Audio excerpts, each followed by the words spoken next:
Basically, I think that's pretty clear, right? That's a regular phone that we have today, call it an ultra-cost phone.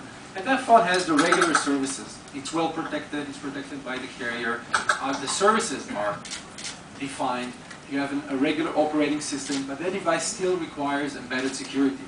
That requires the basic protection of the phone, of the services of the phone, and that requires simple content protection.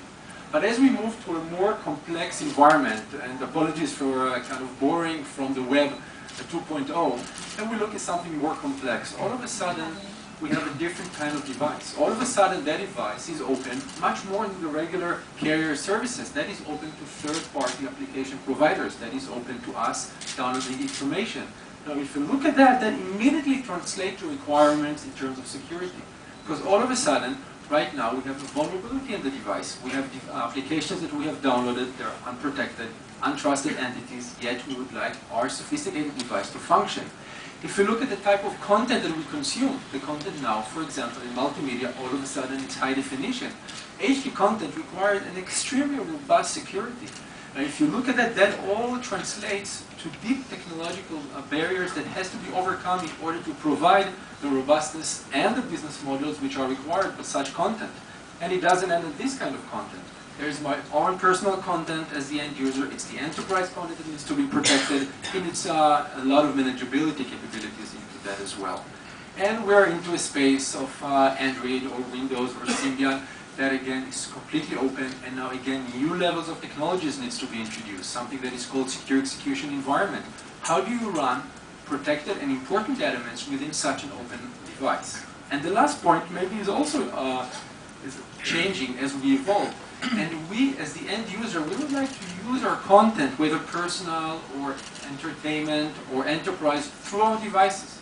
And we would like to make this content portable, but yet maintain the same level of applicability, the same level of business models, and also maintaining the overall security of the device. And that is something interesting, because what we have seen in Discretix is that what we have seen. Yeah, that doesn't seem to work. What we have seen in Discretix, that if you look at those devices, is this a mobile phone? Right now we have an e-book. That e-book has now a modem, so it's a mobile phone. You've got Garmin coming with a mobile phone, so navigation device. You've got a device that needs to protect the maps, needs to protect the personal, needs to protect the point of interest. These are very high-end and costly content that needs to be managed, protected, and offered as services. Those service providers, be the carriers or external service provider, all the services that needs to be provided through a gaming module, or even in a car, which we have many cellular modules, if you will, are all deriving from the same technology requirement in this, what we've seen as Mobile 2.0. Now, Discretix, we take pride of being kind of powering this embedded security space, and specifically the mobile security embedded space for a while. We're designing into a multitude of devices across the value chain. You can see that how it's being integrated through the design and through the growth we had as a company of being integrated from the very base level of the chipset through the various devices that we see and we use as end users. A little bit more about Discretix. We are, as we said before, an embedded security provider, the #1 provider in this field. We are still privately owned by Tier 1 VCs, profitable, global presence, over 100 people strong. And the interesting part is that we look at the product offering, we've built it in a way which is vertically integrated. And you can see that without getting into details, but that actually portrays the way embedded security looks into the enterprise. That can be a mobile phone or any kind of device.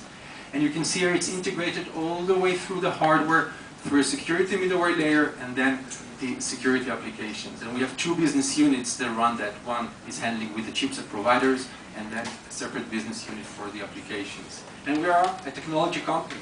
We rely heavily on technology, very rich patent pool, which again, it's around the systems, it's around the hardware, it's around the applications. And just in summary, where would mobile advertising be? Where would mobile travel? Where would commerce be without embedded security? Thank you very much.